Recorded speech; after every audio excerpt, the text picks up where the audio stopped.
Hey guys, I hope everyone is having a wonderful Good Friday.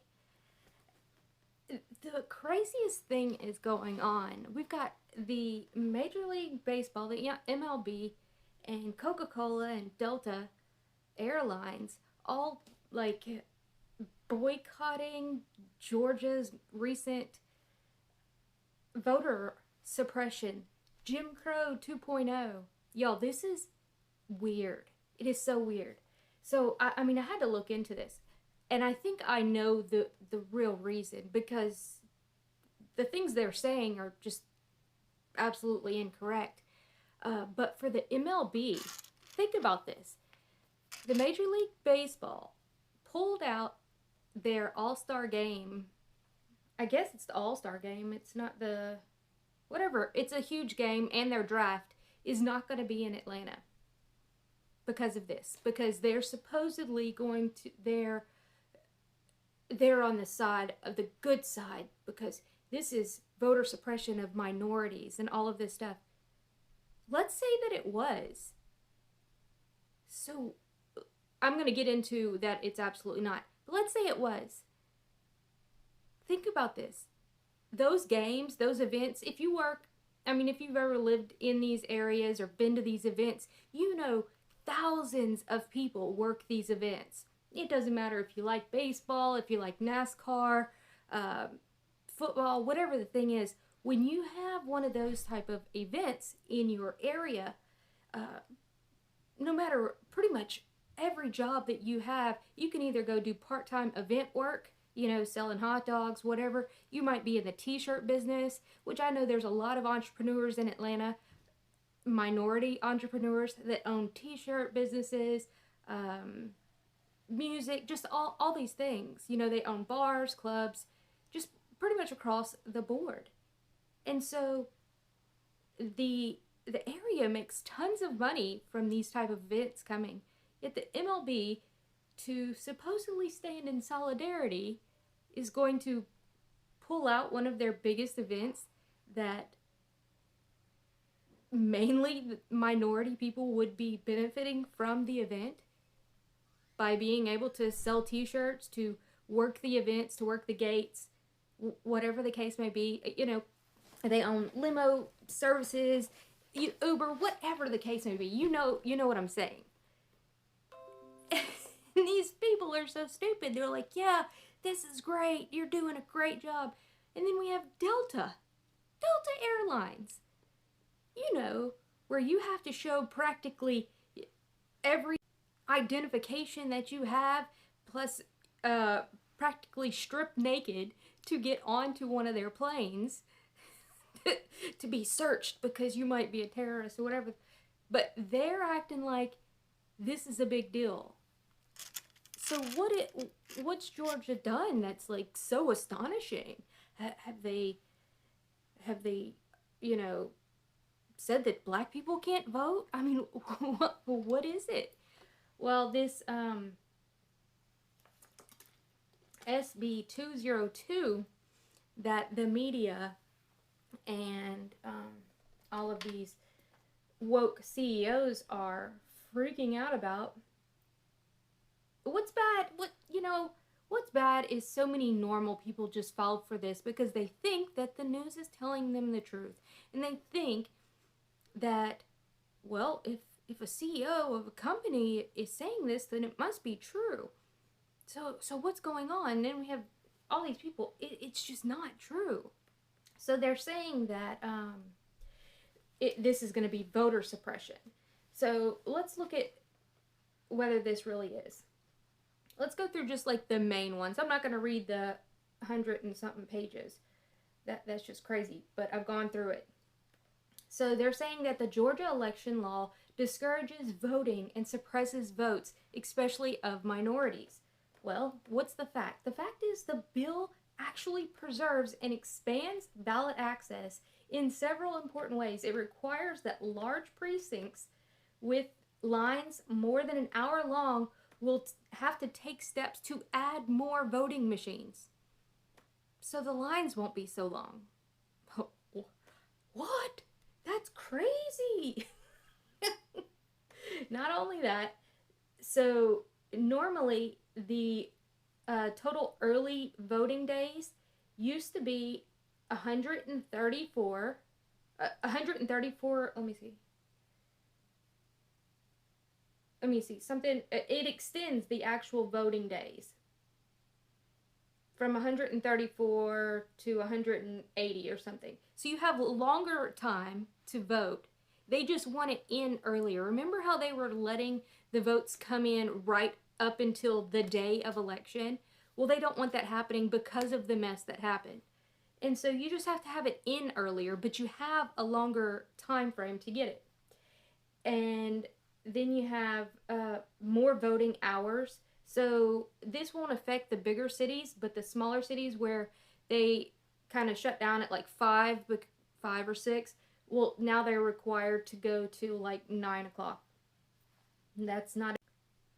And then they also say, so you cannot have any drop boxes. Remember those random drop boxes that were just in like the middle of fields?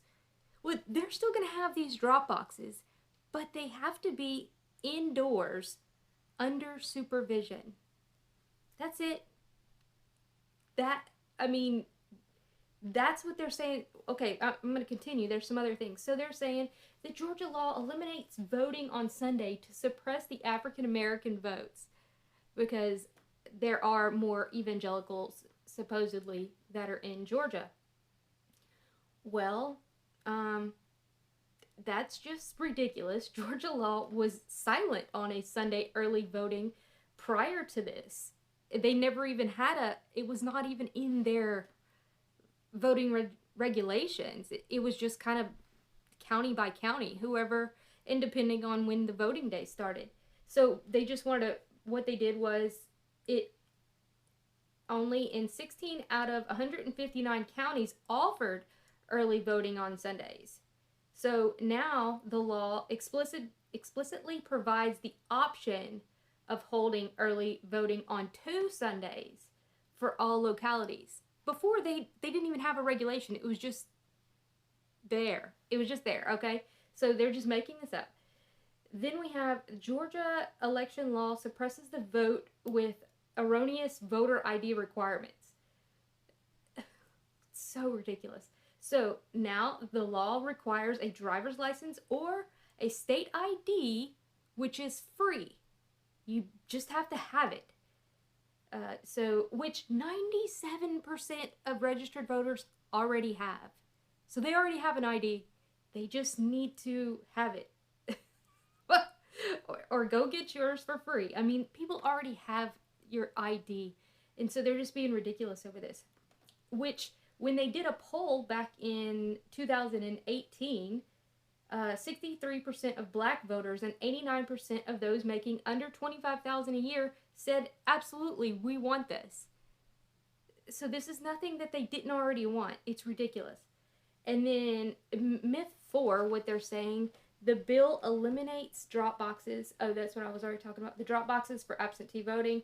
No, you just have to have it supervised, okay, against the tampering. And then they're saying the bill lets Republicans throw out any county votes that they don't agree with. I mean, how crazy is this? And this is, it's no, that's not true at all. It's making sure that there's a rigorous bipartisan. This is not a partisan R versus D situation. This is just like, because of all the corona and stuff, they had to change a lot of things where they had these drop boxes and this and that. And so now they just have it on paper to where there just has to be a high burden of proof over these multiple elections. And this is actually going to help for them not having to throw out so many ballots. Because a lot of times with these absentee ballots, they do get thrown out a lot, no matter what side they're on. They just do because people didn't fill them out correctly or whatever the case may be. But this is going to help prevent that. And then the big one that our current president talked about. This bill bans drinking water for voters while waiting in line. No. Like countless other states that have very specific laws against electioneering, meaning you can't go around saying, vote for this person, vote for this person. I know here it's within like 500 yards of a polling area. You cannot have any signs that say vote for Biden, vote for. You can't have them anywhere near, and that's always been pretty much in every state. And so that's what this is that people that say like a water bottle that says vote for Biden, they can't go or vote for Trump or whatever it says. They can't go around in these lines and hand out these water bottles or hand out flyers or anything while they're in these lines. That's pretty much always been a thing. They're just making sure that it's on paper. That way they can say, hey, if this happens, you're getting thrown out. That's it. I mean, seriously. It, but the thing is, this is, and all of these other things, it's just, the poll workers can absolutely have their water.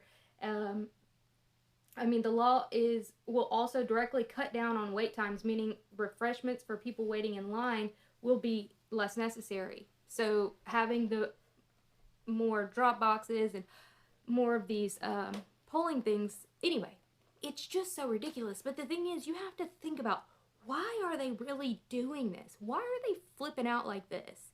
Well, besides the fact that they're really freaking out about they know they did some shady stuff in this last election. It's not even about that. They are freaking out that the states are seeing what's going on and are starting to take their power back. And they know that they can't screw with the Florida governor because he's already, DeSantis is doing amazing things. No matter if you agree with him or not, working at a local and state level is what we need. And that way, when you don't, that's the whole point. That was the entire point of having 50 states was, someone in Louisiana is not the same as someone in Washington, but people around me are likely going to be more like me. And that's why we have our state constitutions, our state Supreme Courts, and all of these things. And DC is freaking out about that. That's the bigger issue here. They want everything under their thumb. So they're making this big deal about Georgia's law and about DeSantis every other day with DeSantis and then Greg Abbott, pretty much all the southern states, because we see what's going on and we're not tolerating it anymore. They want to shut down your state rights. And if they get a whole bunch of people to push against you, including CEOs of companies and celebrities and all of these things, then they think they win. But they're not going to win. And so no matter what side you're on, which there shouldn't be a side, but you should be focusing on your local and state elections. But either way, this is always good.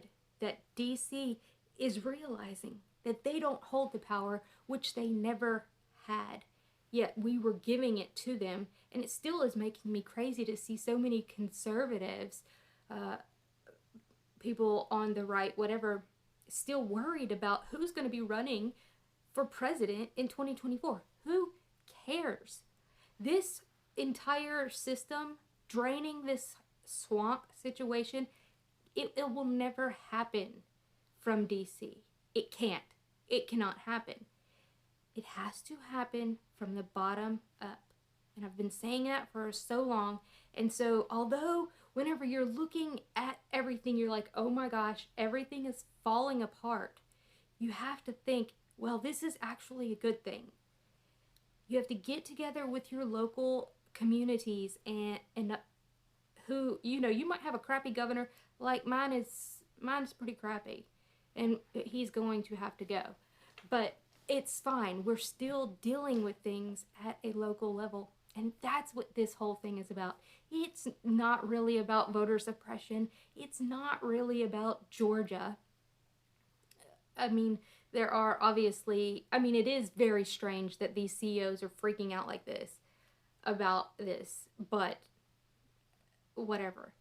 This is the, you see, all these CEOs and all of these lobbying groups and these elitists, whatever, have always had their thumb on top of everybody in DC.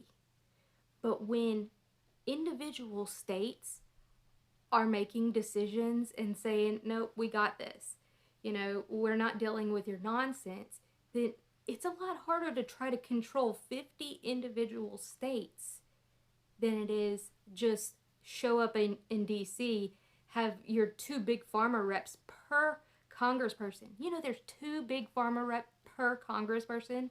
That's absolutely insane.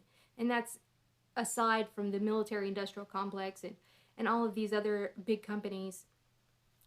But all they have to do is stay in DC and control these people. But when things are going on at a state level and your governor is going around like DeSantis, going around to each county and talking to the people and doing these things, and even if you have a pretty crappy governor like mine, I mean, he's still hearing it from us. And that's when they start acting crazy, you just boot them.